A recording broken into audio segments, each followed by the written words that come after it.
I'm Tom from Bay Area Adventures, and this is a look at the Asian Art Museum in San Francisco. And this is one of my favorite museums in the Bay Area. It's also one of the best Asian art museums in the world. It has over 18,000 artifacts, and it covers all aspects of Asian culture. Where is this in the city? This is in the Civic Center area, so it's pretty easy to get to from the East Bay and other areas. Right there in Civic Center, basically across from City Hall. This is sort of the general area. You can see there's a lot going on in this part of the city. There's City Hall, a really beautiful building right across the concourse from the Asian Art Museum, which is in a renovated Civic building. And you can kind of find it by the lion statues out front. This is sort of the iconic thing that marks the entrance to the museum. And what they're known for are these two ancient lion statues guarding the entrance to the building.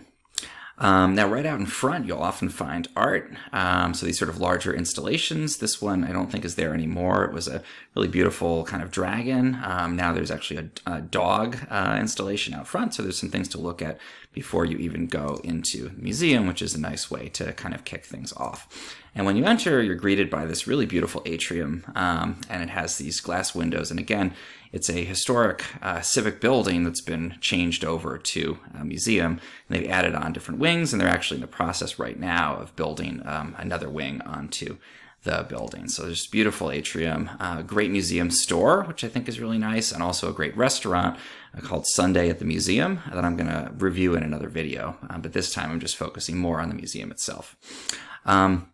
Now, in terms of the actual galleries there at the museum, there's a permanent collection, which again is 18,000 artifacts. It's really, pretty extensive and covers all parts of Asia, China, Japan, Korea, different galleries for different sections. And right now, those are being renovated.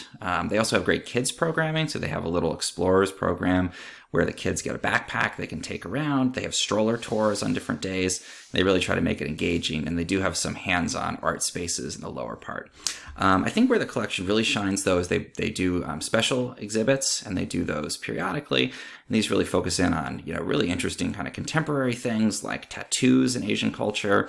They'll bring in traveling exhibits from China and that kind of thing. And again, there's usually one running at once. It covers the whole downstairs galleries that aren't the permanent collection, and those can be really engaging and interesting to go to.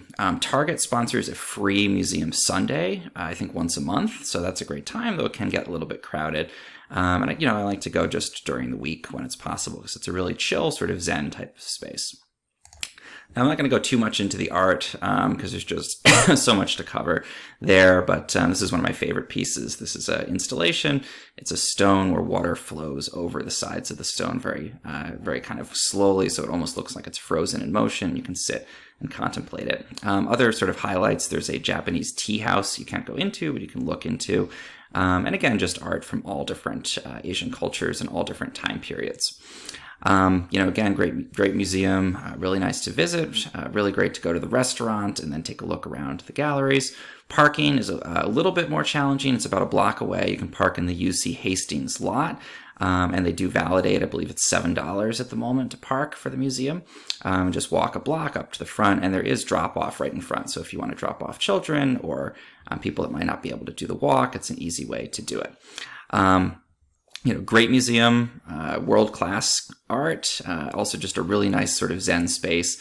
Now that they've added more hands-on kind of kids areas, it's great for families too, and I think they're really working to make it engaging for children. But really just a great place to go for a nice lunch at the restaurant and then a couple hours spent looking around the galleries. If you found this helpful in any way or you want to see more, please subscribe to my channel. It really helps.